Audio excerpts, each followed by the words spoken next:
Hey, Kyle's Wonderful here again with another wrestling review. This time it's AEW Dark from August 2nd, 2022, and as well as Hey EW with RJ City with special guest this week, William Regals, which should be amazing. So this is going to be the third week out of four that we have an AEW All Atlantic title match, a defense from Pac, which will be the main event of Dark. But let's start with Hey EW as usual. Within the first 10 seconds, really, William Regal's already making me laugh. RJ and William Regal have great chemistry here. Regal says he's not from Blackpool, but he trained and wrestled there in the circus where his sister still works. She's the bearded lady. And she got married to the contortionist, got pregnant. When Regal asked her if she wanted a boy or girl, his sister said she doesn't care as long as it fits in the canon. Just a little um, circus humor there. So then RJ tells Regal that Regal asks him, "What do you do other than this?" And RJ says, "Well, I really just do this show." So Regal calls him a leech of the wrestling business. RJ says, "Well, I wrestle too." And Regal then yells at him to do a front roll right now. RJ gets scared and does it wonderfully, but the microphone pack on RJ crushes into his back on the roll, hurting him a lot. RJ then um, uh, toughs it out though, and he finishes the interview here. Regal gets mad and threatens to bite the nose off of RJ towards the end, so RJ just ends the show. This was fantastic. I could definitely watch these two for an entire hour, so definitely go check those out. But let's get to the wrestling. It's AEW Dark from August 2nd, 2022. It was recorded on July 16th at Universal Studios, except for the main event, which was recorded on July 23rd in Manchester, England, under the Rev Pro promotion. So Taz and Excalibur are our announcers tonight. And out first, the first thing we see on this episode of Dark is the Truthbusters come out first. So that's the new stable led by Ari Daivari, Trust Fund Ari Daivari. Thus, the Trustbusters name comes from his new trust fund that just kicked in on July 4th. So the first contract, Ari Daivari, formerly known as Arya Daivari, the first contract he bought out with his trust fund is Slim J, who's been a veteran of the junior heavyweight indie scene for the last 20 years. So both Daivari and Slim J got a singles win on last week's episode of Dark, and they also won their debut tag match at ROH Death Before Dishonor, beating Shinobi Death Squad. But those records won't count as an AEW match. Those are under ROH statistics. So this is technically the debut tag team match of the Truthbusters. Their opponents already in the ring are Logan Cruz and Tyshon Prince, or Price, I should say. I'm a Tayshawn Prince guy myself, being from Detroit, but it's either Tyshon or Tayshawn. It's probably Tayshawn Price making their AEW debut here alongside his partner Logan Cruz. So they do have a coordinated introduction, taunt, and matching gear. So they must be an established tag team, but I could not find any additional info about them online. Slim J and Price are going to start the match. Slim J has a nice headlock takedown, innovative, which is definitely his style. Slim J is definitely an innovator of offense. Then Slim hits a nice T Harris and tags in Ari Daivari. They hit a double team, and Daivari chops the soul out of Price, but Price is able to counter a back body drop with a kick and then tag in his partner Logan Cruz. So Daivari then takes down Cruz right away with multiple stomps right after. Slim J now tags in, hits multiple stomps together with Daivari. I guess they're still working on their tag team chemistry. And they do try another double team right after that. It was much better, a spine buster neck breaker combo, or more just an assisted neck breaker. But now Ari wants tagged in so he can make the pin, and Ari does for the 1, 2, 3. The winners of this match by pinfall, the Trustbusters, and Slim J was completely fine with letting his boss get the cover there. Slim J is now making some of the most money in his 20-year career under the management of Daivari. So Slim J was cool with that. Tony Schiavone comes in the ring to interview the Trustbusters here. The crowd is booing them big time and heckling them throughout this entire promo. Tony Schiavone brings up if Daivari changed his name from Arya to Ari to be like Ari from Entourage. Daivari says, yeah, sure, whatever you want. But I've been dealing with stocks and real estate, and in 1 week's time, I've already doubled my portfolio. Trustbusters are the greatest investment in AEW. So then they leave, and the crowd was booing and chanting against Daivari the entire time. But Daivari did a good job to not get flustered here. So out next is one of the most popular women in all of wrestling and a fast rising star, Willow Nightingale. So the crowd cheers super loudly, and Willow smiling and happy as usual. Willow Nightingale comes into this match with a 3-4 singles record in 2022. And when I was trying to remember all 7 people that are in AEW from Long Island, New York, Willow was the one I couldn't remember. So Willow joins Chris Statlander, MJF, Tony Nese, Trent Beretta, Max Caster, and John Silver. All 7 are from Long Island, New York. That's pretty wild considering this is a worldwide promotion and they have 7 people from Long Island. Anyway, in the ring already is Harley Cameron making her AEW debut. And I can only find one other match listed for Harley. It was a loss to Scarlett Bordeaux in February at WrestlePro. So Harley kind of looks like she could even be Scarlett's sister, and she's from the same city, Gold Coast in Australia. Well, I think Gold Coast might be a state, but still, she's from Tony Storm's area in Australia, which is the West Coast, as opposed to most people live on the East Coast of Australia. That's as much as I know.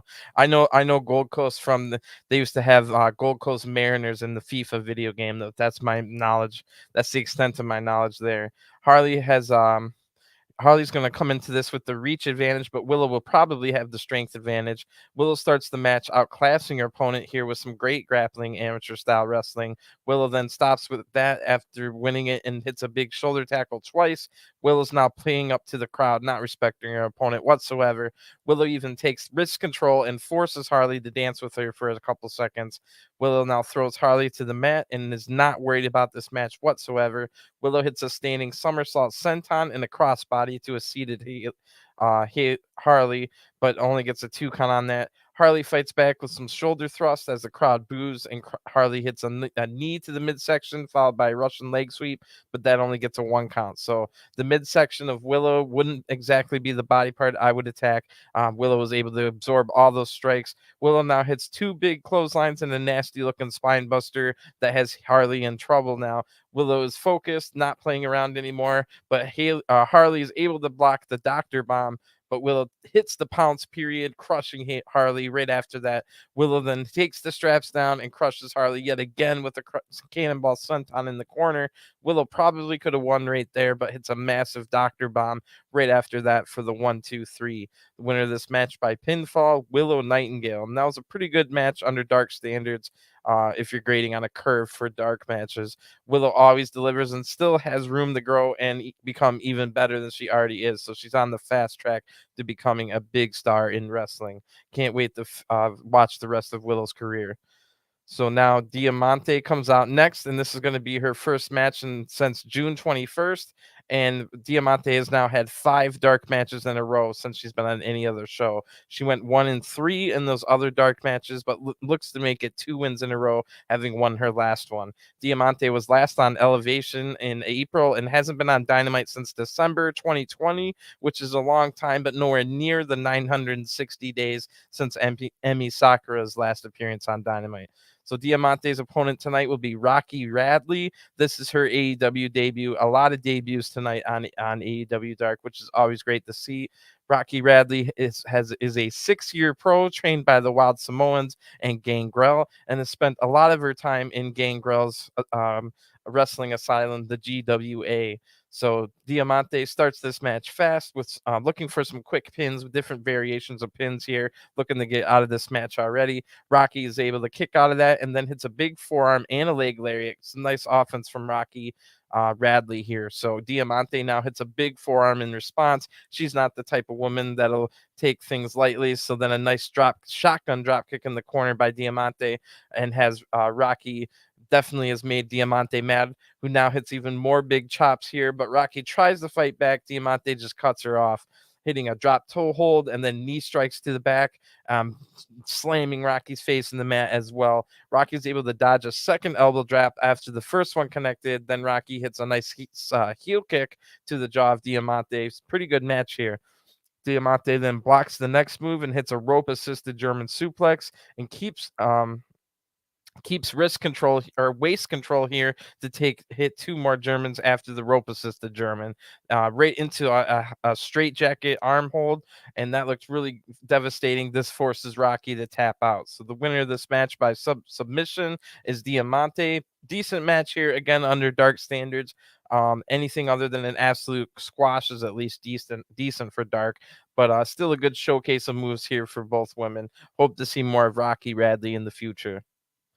So the factory comes out next, and they have just gained a new member last night. If you didn't see on Dark Elevation, Cole Carter kind of seemingly got intimidated into joining. Basically, if he would have said no to joining the factory, he was about to get a 4-on-1 beatdown. So Cole Carter, with some self-preservation, has now become the latest member to join the factory. No Cole Carter or QT Marshall out for this match. It'll just be Aaron Solo and Nick Comoroto alone. They come into this match with a tag record of 5-11. We saw them last night on winning an 8-man tag team with the full, at the time, force of the factory. After that, they brought Cole Carter, and don't forget the factory also has about 20 recruits that they are training currently at the factory. So Solo and Comoroto lost an important match last week in the tag division against Ten and Evil Uno, also losing in the first round of the New Japan Strong Tag Team Tournament to Christopher Daniels and Yuya Uemura. So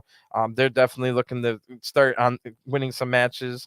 And like I said, they only have a 5-11 record in AEW. They definitely need to start picking up some wins. In the ring already is KC Rocker and Caleb Teninty, and this is their AEW debut, but they have been a tag team for at least a year, and they're called the Rock and Shock Connection. And they once defeated the Renegade Twins, of all people, in PCW. So Solo and Caleb are going to start this match. Solo hits a scoop slam, tagging in Comoroto right away, who comes into the ring with a slingshot elbow drop. That looked nice. And Caleb's already in trouble after some big strikes in the corner from Nick and a giant Beal. Caleb is able to tag in KC, however, who dodges the first attack, but Nick easily overpowers the much, much smaller KC, hitting a big gorilla press slam with where he pumped him up a couple times in the air like he was nothing. That absolutely destroys KC Rocker here. So Solo now tags in, hits a leaping knee drop, but KC is able to fight back with a few punches. Caleb's now tagged in and counters the next attack with a back elbow and takes Solo down with a lariat here. The crowd's cheering for Caleb, but Solo counters the corner attack with a hip toss right into the turnbuckle, and then the factory hit a double team backbreaker stomp for the 1-2-3. So the winners of this match by pinfall, the factory, and this match again was fine, but nothing we haven't seen in the 20 other Dark matches that the factory's had in the last year or so, maybe even more than 20. So this is the same old, the same thing every time. It doesn't really ever change. But I assume Nick Comoroto is getting more comfortable in the ring throughout all these matches, so he might have a big run in him in the next few years. Nothing against Solo. He just doesn't really have size to his advantage. So the fact that he's not really good at promos or better than 70% of the roster, maybe even 80% of the roster is better at wrestling than him, and 80% is better at promos than him. Solo has a long way to go, but Nick Comoroto can use his size to his advantage. He's got a good look to him with his wild hair. He looks like the new age Bruiser Brody. No offense, I'm not saying that he wrestles like Bruiser Brody, but he has that similar look. So I think there could be something big for Nick Comoroto in the next few years, and that's why we don't really see him doing much more than the same thing over and over on Dark. He's just trying to get more comfortable in the ring to see if they can do something with him later on. So Captain Shawn Dean is back in action tonight, and he comes out next. And we saw him return a few weeks ago with a win on Dark over Conan Lycan, that was my first match I ever saw of him, and Conan was a pretty good guy. So I hope we get to see him on Dark again in the future. Don't forget about that name. Shawn Dean has had some pretty big wins on TV this year over Shawn Spears and twice over MJF, although kind of nefariously won with the help of CM Punk. So Shawn Dean is 8-1 in singles matches in 2022, his only loss coming against Scorpio Sky. So already in the ring is his opponent, Jonathan Hudson, who's also making his AEW debut. He's a regular for Pro Wrestling Vision, where Hudson is the Florida Heavyweight Champion and the Florida Tag Champion at the same time in that promotion. So Hudson has a Jim Neidhart looking goatee, and he's got some size to him, definitely bigger than Shawn Dean. So Hudson starts the match using his size advantage here to hit a big shoulder tackle, but Shawn Dean quickens the pace right away, hitting a shoulder tackle of his own with some speed behind it instead of the size, and then quickly followed by 2 arm drags and a drop kick. So best flurry of the night so far, right here by Shawn Dean, who then hits mounted punches in the corner, but only hits about 4 or 5 of them before Hudson gets countered out and traps Shawn Dean in the corner, hitting massive strikes by the big Hudson here. The referee's 5 count is the only reason that Hudson had to stop. It was looking like Shawn Dean was in trouble there. So Hudson's able to stay in control now, hitting some more big strikes. Hudson's talking trash to the crowd and mocking the salute that Captain Shawn Dean does. And this allows Dean to fire back and also fires him up. And it hits a few shots with a nice sky high sit down spine buster. Dean goes up to the top rope after that sky high and hits a splash for the 1-2-3. The winner of this match, Captain Shawn Dean. I would have liked to see a little bit more from Shawn Dean in this match. That flurry at the beginning looked awesome. Hudson looked like he was decent. So one thing I noticed with these latest round of tapings is that they taped all on the same day, about at least 30 matches. So that's the only reason we don't really get like Shawn Dean and Jonathan Hudson. I've never heard of Jonathan Hudson in my life, but looking at him in this match could have gone 5, 6, 7, 8 minutes even, and it would have been great. But the reason we don't get that on Dark is because they tape like 30, 35, 40 matches in one day. I think in multiple different settings, like, oh, we'll do one in the morning, come back at night. So it's just they're trying to fit too much. If they could have a little bit better of a schedule or something, then we might be able to get like a 5-6 minute match here. But instead, they're only like 2-3 minute matches. But I can't complain too much because of the fact that Pac keeps defending the title in long 18-15 minute main event matches on these Dark episodes. But without those, it would just be so bad. I mean, I have been watching a lot of those throughout the last year where they're just 2-minute squash after 2-minute squash after 2-minute squash.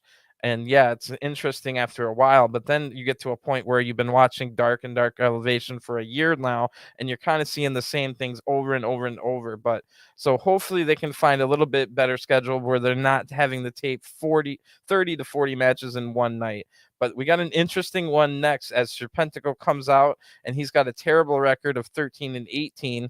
And his opponent is going to be the newest member of the Trustbusters, Parker Boudreaux. So Parker Boudreaux was Harlan, the henchman of Joe Gacy on NXT 2.0, and it was very surprising to me that Parker would get released as quickly as he did because he's got great size to him. He was a good football player at Notre Dame, I believe, and of course Parker's going to need some training and still does now, but a big guy that has a great look. He's athletic.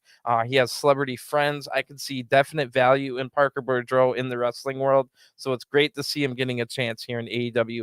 Even if it doesn't end up working out, he definitely looks like a guy that's worth taking a shot on and to see if they can develop. So putting him with Ari Daivari, this is a big get for the Trustbusters. It turns him into a dangerous group right away. There's only a few people around with the size of Parker Boudreaux, such as Satnam Singh, Brian Cage, Wardlow, maybe Nick Comoroto, and I might be forgetting one or two, but there's not a lot of big guys, so that immediately makes the Trustbusters and a dangerous group. So it should be interesting to see how Parker Boudreaux is developing. Maybe he's gotten even better since we last saw him in NXT. Level Up, I think, was the last match he had. So this is going to be a tough match for the small Serpentico here. Parker Boudreaux, it looks like a young Brock Lesnar and is about 300 pounds of pure muscle. Serpentico is about a buck 75 soaking wet. So Parker starts this match strong, slamming Serpentico down face first. Parker Boudreaux then hits a corner splash and a giant looking Beal that might be able to rival Keith Lee. Oh, that's another big guy I didn't mention. Keith Lee versus Parker Boudreaux in a couple of years. That could be a nasty match. But right now, Parker Boudreaux is not developed enough. He only probably has about 10 matches in in his career under his belt. So Parker Boudreaux has been training hard. I've seen him in rings and stuff on his social media ever since getting released from NXT. So he's definitely seems like he's trying to develop into a good wrestler. Parker then sets Serpentico up into the top corner, grinds the rib and the face on the turnbuckle, and then Serpentico now fights back with a few punches, but Parker just absorbs them like a monster and hits a big back elbow and a massive spinning side slam for the 1-2-3. That looked painful as heck. So the winner of this match by pinfall, Parker Boudreaux. And now after the match, Tony Schiavone comes into the ring and he asks the Trustbusters, or he says, well, it looks like the Trustbusters are getting bigger now. So Daivari says, I told you I was going to scout the pro wrestling world for the best talent money could buy. And that's when I found this man, the 300 pounds of pure destruction. And then Parker Boudreaux says in a completely fake tough guy voice, I have arrived. And then the crowd laughs at him immediately, and then the segment ends. That was terrible look for Parker Boudreaux. They should have just had him use his normal voice. The crowd completely buried him with his fake tough guy voice and by laughing in his face. Not a good look. But the match was good. He looks like a young Brock Lesnar. He looks like a beast. And like I said, he's going to be one that might be good in 3 or 4 years. This is one that really is going to take some time to develop. Hopefully they don't rush him to being you have a tendency when you have these bigger guys that are smaller that you want to rush right into a program where either they're going to have to lose to somebody that's a main eventer and now you've already beaten a big monster power guy in his like first year around, or you end up giving him like the world title and he's not good enough to be a world champion yet. So it's really tough when it comes to these big guys. Hopefully they just keep him on the back burner for a few years while he develops. So the Acclaimed are going to get a warm-up match next against the Wingmen. So we got a big match here in the main event of the Universal Studios segment before we get to the Pac match in Europe. But the main event of the Universal Studios segment is going to be the Acclaimed Anthony Bowens and Max Caster versus the Wingmen, Peter Avalon and Ryan Nemeth. So like I said, the Acclaimed are getting a warm-up match for their dumpster match tomorrow night against the Gun Club on Dynamite. This will be their first 2-on-2 tag match together since they lost an AEW World Tag Team title match against Jurassic Express back in March. Right after that, Anthony Bowens got injured, and since he returned, they've only been in 2 different 8-man tag match teaming with the Gun Club. So this is an important match for them to get a little warm up here. The Acclaimed have a tag record of 35-9, not too bad, and they'll take on the Wingmen represented by Peter Avalon and Ryan Nemeth, who both lost in singles matches last week on Dark. Nemeth lost to Alex Reynolds, and Avalon lost to Dante Martin. So they are 0-5 as a tag team and are going to be desperate to find a win tonight. They have not won a match, either of them, since February in an 8-man tag match where the full Wingman lineup defeated unsigned talent. So the Wingmen come out first. Ryan Nemeth has a microphone and he says, we're bold, we're buxom, we're beautiful, and we have the best buns in this business. We are the kings of AEW Dark. We are the Wingman. We also have we have friends in very high places. We just got off the phone with our real life best friend, Billy Gunn, who asked us to do him a favor and tenderize the Acclaimed. So Pretty Peter Avalon then says, but we are the Wingman and we're going to make you pretty, which didn't fit at all what Ryan Nemeth just said. So anyway, the Acclaimed come out and Max Caster raps this. He says, Acclaimed old school, steady raising the roof. Who are these guys? I forgot the name of their group. Your whole run is like a bad spell. Now you're swept under the rug like Elaine Maxwell. How do these guys think that they're lookers when they're dressed up like Hunter Biden's hookers? The Acclaimed, the hottest on the stage. If you were our wingmen, we wouldn't get laid. So I don't even know who Elaine Maxwell is, but the crowd thought it was funny. Bowens and Nemeth are going to start this match, and I'm not even going to touch that other line. But the crowd's chanting welcome back to Bowens and let's go Bowens right after that. So the crowd's loving to see Bowens here. And a lot of that 35-9 record was on Dark. So these are Dark regulars. The crowd loves the Acclaim. So Ryan gets a headlock on Bowens right away, but Bowens gets out with a hammerlock. Bowens then counters the next attack and hits a nice drop kick. Bowens then hits an arm drag and holds on to the arm for an arm bar. And he takes him all the way over to tag in Max. They hit a nice double team move. Peter runs in, but a pimp slap from Max takes him out immediately. Max then counters and gets Nemeth counters and then gets Max over on the apron. They counter each other back and forth until Peter comes in and hits a big thrust kick that knocks Max off the apron. Peter now tags in and they mock the scissoring in a lewd fashion here with some Dolph Ziggler gyrations by Nemeth, who just basically is a Dolph Ziggler ripoff. That's the whole joke. Every time he does the Dolph Ziggler type stuff, it backfires on him and he loses. That's the whole joke of Ryan Nemeth. Peter then hits some strikes and tags in Nemeth. So Peter doing like absolutely nothing, just tagging back out. They double team Max here and mock him some more. Max knocks Peter right off the apron and then back body drops Peter the tag in.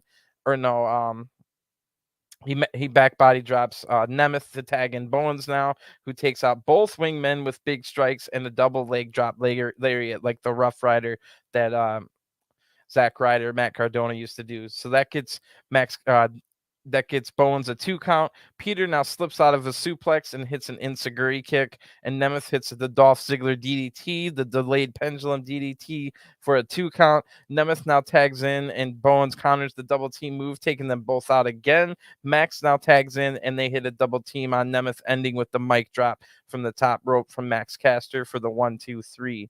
Winners of this match by pinfall, the Acclaimed, and this match was decent. The Wingmen hit their moves nicely, and the Acclaimed much needed this match just to get back in the training for their big dumpster match tomorrow night. So it's time for the main event. It will be for the AEW All-Atlantic title, Pac defending against Conor Mills. So this will be Pac's third title defense in the month since winning the title at Forbidden Door. That match was, this match right here that we're about to watch is recorded on July 23rd, only 1 day after Pac's last defense against LJ Cleary, a match that we saw in the main event of last week's episode of Dark. So this is only 24 hours later, and that was a pretty grueling match for Pac. But to counter that fact, at the beginning of this event for Rev Pro in Manchester, England, there was a number 1 contenders match, 6-way match that Conor Mills had to win just to get into this main event match against Pac. So that match went about 12 minutes, 30 seconds. I did not watch the match, so I don't know if he was involved a lot or hung out on the apron just waiting for to get the win or whatever. But out of all the people I saw in this 6-way tag match, the one I would have wanted to see is Ricky Knight Jr., who I've heard great things. That's Paige's younger brother, and I've heard great things about him. I've never heard of Conor Mills before, but maybe he'll end up being a nice surprise, and he was. This match is really good. So Conor Mills is 23 years old from London, England. He was trained in the Progress School and is already a 7-year pro with over 250 matches under his belt. So another prodigy for the second night in a row, challenging for the All-Atlantic title over in Europe against Pac.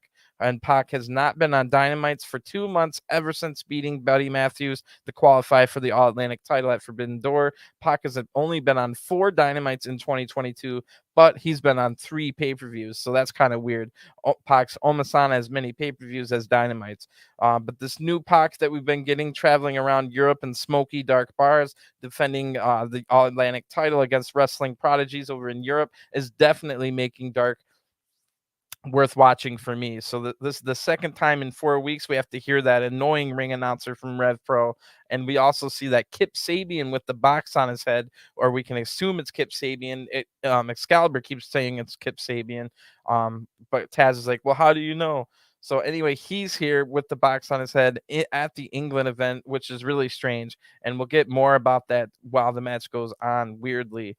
So out first is Conor Mills. He's a white guy with cornrow braids, and that looks really awkward, and he's clearly a heel by the way he's acting, and the crowd is booing him. So just by looking at Mills, other than his hair, he looks like a lengthy skinny, lengthy guy. Kind of reminds me of Zack Sabre Jr., but that's if Sabre Jr. had terrible cornrows.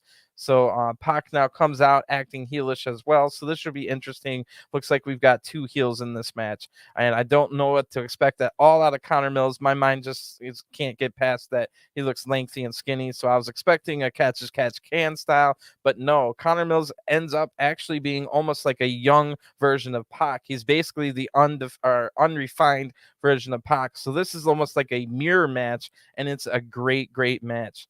So the Rev Pro ring announcer is probably one of the most annoying ring announcers I've ever heard in my life, and the crowd absolutely hates Conor Mills. They're chanting Pac is going to kill you before the match starts, and I noticed that Pac's chest is still beat red from his match the night before against LJ Cleary. So don't forget, Mills had a match earlier tonight,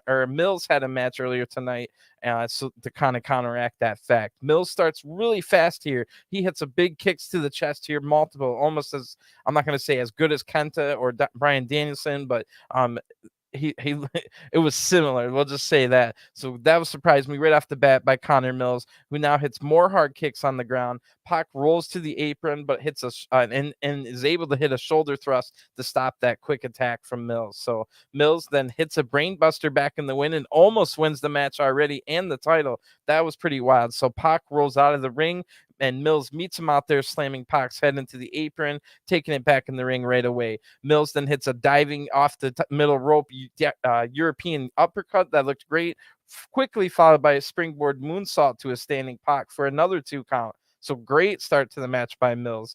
So I was definitely wrong. Not really a technical wrestler. Mills definitely seems to be an expert in kicks and quick-paced offense and springboard type maneuvers. So this is a perfect start for the match for Conor Mills and his AEW debut here, but it's also always hard to root for a guy that has a ridiculous hairstyle like his. Pac then rolls out of the ring again, so Mills hits another moonsault, this time off the middle turnbuckle to the outside. Excalibur's trying to explain to us why we should root for Mills, saying that the Manchester crowd just doesn't like him because he's from London. But I I don't think that's the only reason. Anyway, back in the ring now, Mills goes to the top rope, but Pac meets him up there. Mills blocks the superplex or whatever Pac was looking for, but Pac backflips out of the corner, and Mills comes right out with a missile drop kick that looked nice off the top rope. So Pac can't get anything going so far. Mills is already getting frustrated, however, that he hasn't been able to get the 3 count. He really needs to rein that in. The youngster kind of blowing his cool already.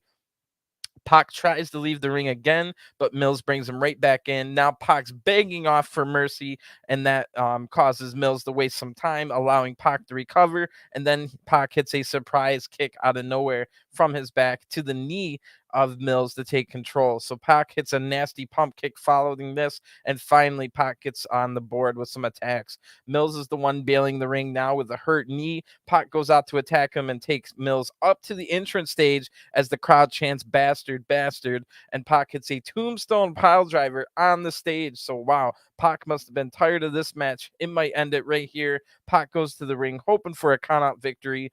Mills is having trouble with his leg, let alone being tombstoned on the entrance stage, but at a count of 9, Conor Mills is just barely able to get back in the ring with 1 second to spare, still limping. So Pac stays on the attack as the Rev Pro crowd now chants AEW, and Pac hits a middle rope diving knee drop and then a brainbuster right after that, but Mills has some fight left in him, kicking out at 2.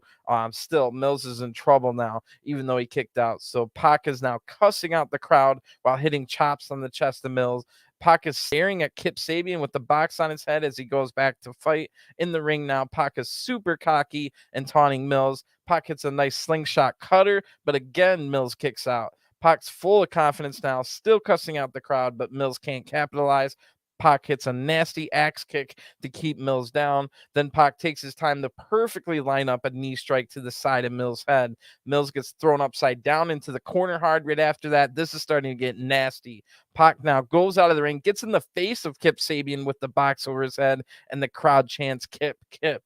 So then Pac gets into the ring. Mills hits a big back heel kick that takes Pac down hard, but Mills is still dazed. But however, somehow in this fight still, a striking exchange now seems like a bad idea for the dazed Mills, but he does it anyway.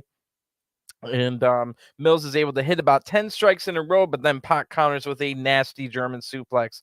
Mills then rebounds off the ropes for a King Kong lariat, just like Moxley, and that was nice. Both men are down now, And then Mills misses another middle rope moonsault after that, and Pac hits a nasty high angle Liger bomb. Still, Mills is able to kick out with some fight left in him. Great match here. So definitely they're telling the story of the cocky veteran and the young prodigy here. And like I said, almost a mirror match, but just the older veteran versus the young prodigy. But the older veteran isn't out of his prime yet. Don't forget that.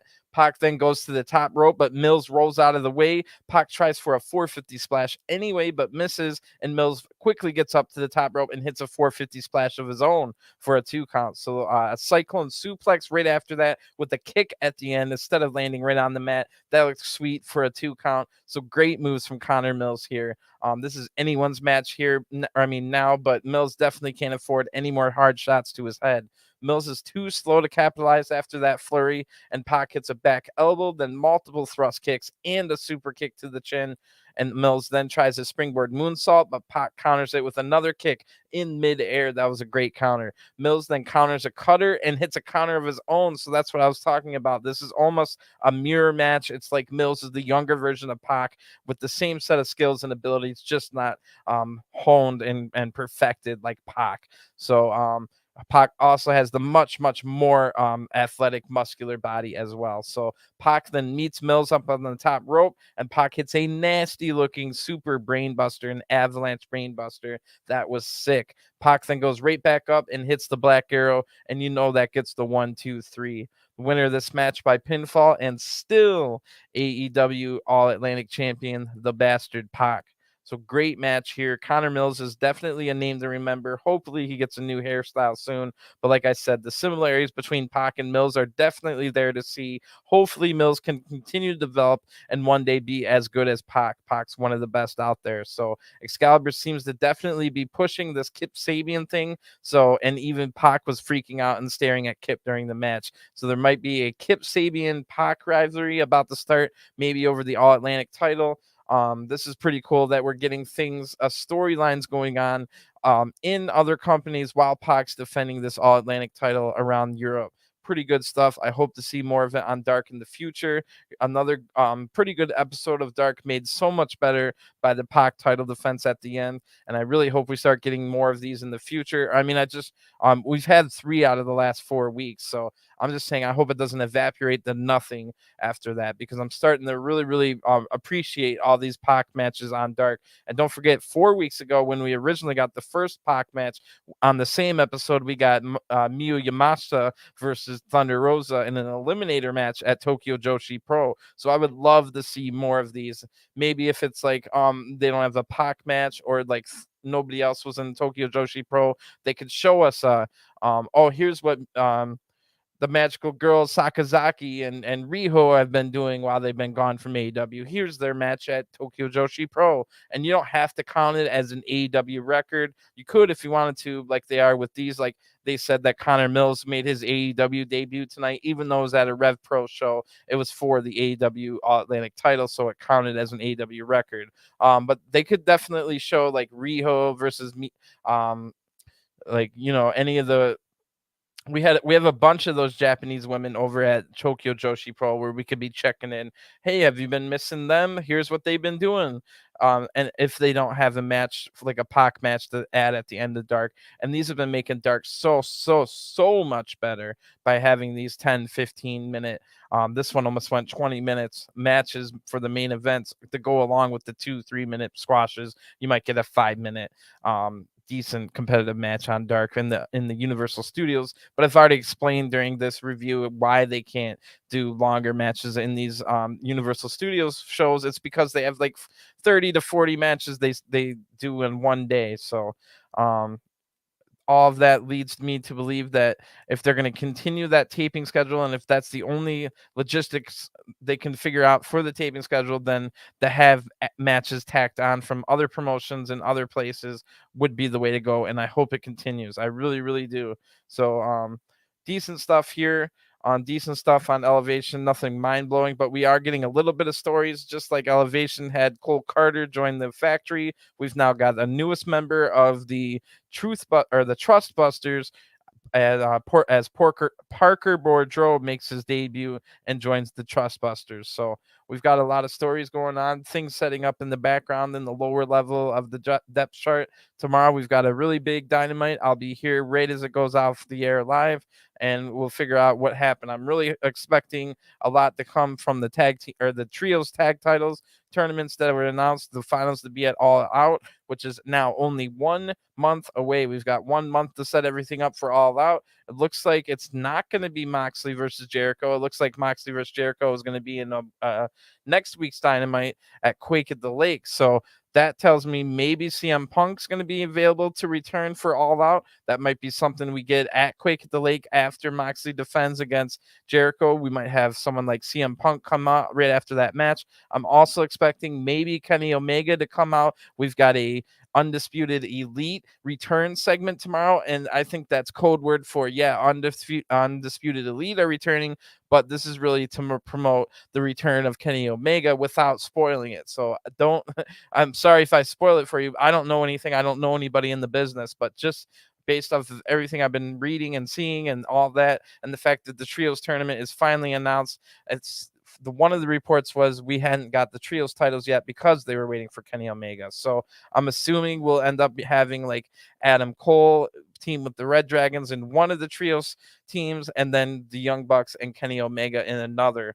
But there's always the possibility that Adam Page could have something. Maybe the Young Bucks agree to be Adam Page's partner, and then Kenny Omega shows back up. So a lot of drama there. We're going to find out why Powerhouse Hobbs left Team Taz, and we've got a bunch of other matches, including Jericho putting his title shot on the line against Yuta. So it should be a really good episode of Dynamite. A bunch of other Tony Storm, Thunderstorm versus Britt Baker and Jamie Hayter is the women's match. Wish they had more than one women's match, but what are you going to do? So looks like a good episode. I'll be here as soon as it ends, and I'll talk to you guys then. So thanks for tuning in. Have a great day, and I'll talk to you again soon. Peace.